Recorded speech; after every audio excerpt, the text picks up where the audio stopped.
En los pliegues más oscuros de la historia económica estadounidense, existe un capítulo que parece salido de una novela distópica pero que fue absolutamente real.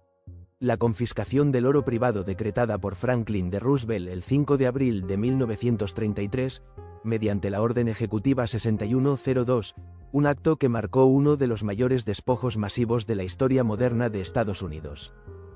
Pero antes de empezar, no olvides suscribirte a este canal para seguir recibiendo nuestros contenidos. Es gratis, no te cuesta ningún esfuerzo, y con esta acción ayudarás a que el canal crezca y podamos seguir ofreciendo videos como este. Pues bien, sigamos. El telón de fondo era la Gran Depresión, ese monstruo económico que había devorado los sueños de millones de estadounidenses. Un período donde el pánico financiero no era una metáfora, sino una realidad tangible que respiraba en cada esquina de las ciudades y se arrastraba por los campos desolados de una nación herida. El oro, ese metal precioso que había sido la columna vertebral del sistema financiero, se había convertido en un arma de doble filo. Por un lado, símbolo de riqueza, por otro, un lastre para la recuperación económica.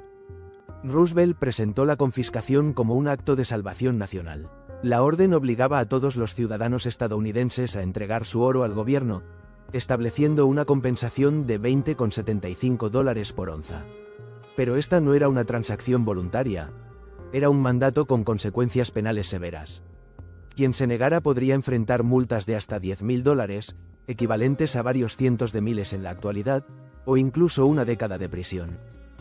Detrás de esta medida no había solo una estrategia económica, sino una compleja red de intereses que se tejían en los salones más oscuros del poder. La Reserva Federal, ese ente enigmático que controla los hilos monetarios del país, buscaba recuperar el control de la política monetaria. Los grandes banqueros de Wall Street, heridos pero no derrotados por el crack del 29, veían en esta medida una oportunidad de reconstruir un sistema financiero que les permitiera mantener su hegemonía. La orden no fue un acto de improvisación, sino el resultado de una planificación meticulosa. El gobierno sabía que para relanzar la economía necesitaba desvincularse del patrón oro, ese sistema que limitaba la capacidad de imprimir dinero. Al confiscar el oro de los ciudadanos, Roosevelt conseguía dos objetivos. Por un lado, aumentar las reservas gubernamentales, por otro, generar la liquidez necesaria para implementar sus políticas del New Deal.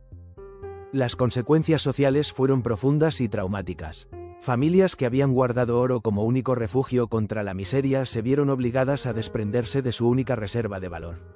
Inmigrantes que habían traído consigo monedas de oro como herencia familiar, ancianos que habían ahorrado durante décadas, todos fueron forzados a entregar su tesoro más preciado a un gobierno que prometía salvación pero que en realidad ejecutaba un robo institucional.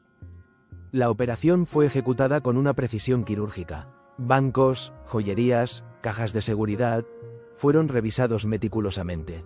Aquellos que intentaron resistirse fueron perseguidos con el mismo rigor con el que se cazaba a criminales.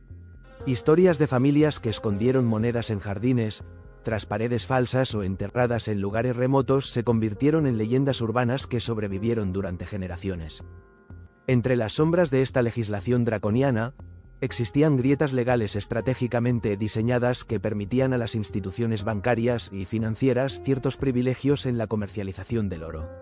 Los bancos de la Reserva Federal, las instituciones financieras internacionales y los grandes bancos comerciales tenían licencias especiales que les permitían seguir operando con oro en transacciones internacionales. Además, los coleccionistas numismáticos podían conservar monedas de oro con valor histórico o cultural, y los joyeros tenían permisos especiales para trabajar con oro en sus oficios. Los certificados de oro en poder de bancos extranjeros también quedaron exentos de la confiscación, lo que revelaba que la orden no era una medida uniforme, sino un mecanismo selectivo donde ciertos actores institucionales mantenían privilegios que el ciudadano común no podía ni imaginar. Lo más perverso del sistema era su aparente legalidad. Roosevelt no actuó como un dictador, sino como un presidente democráticamente elegido que presentaba la confiscación como un sacrificio necesario por el bien común. Los medios de comunicación, mayoritariamente alineados con el gobierno, presentaron la medida no como un robo, sino como un acto de patriotismo económico. Para 1934, el gobierno había confiscado aproximadamente $700 millones en oro. Un año después, devaluó el dólar del precio de 20,75 a $35 por onza, generando una ganancia especulativa inmediata.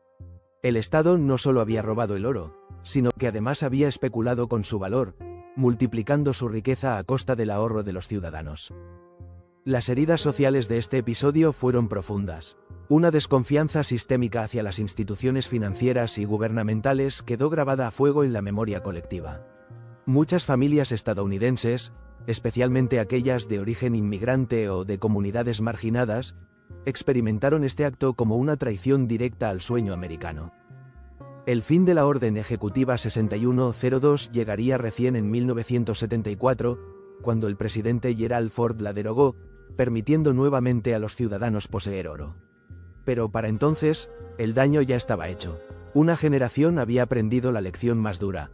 Ninguna propiedad está completamente segura cuando los intereses del Estado así lo determinan. La confiscación del oro no fue solo un evento económico. Fue un momento donde el Estado reveló su verdadera naturaleza. Un poder capaz de atravesar los límites de lo legal para proteger intereses superiores. Un recordatorio brutal de que los derechos individuales son, en última instancia, negociables. En los archivos históricos, la Orden Ejecutiva 6102 permanece como un testimonio oscuro de cómo el poder puede transformar el robo en política, la expropiación en patriotismo, y el despojo en un acto de supuesta salvación nacional.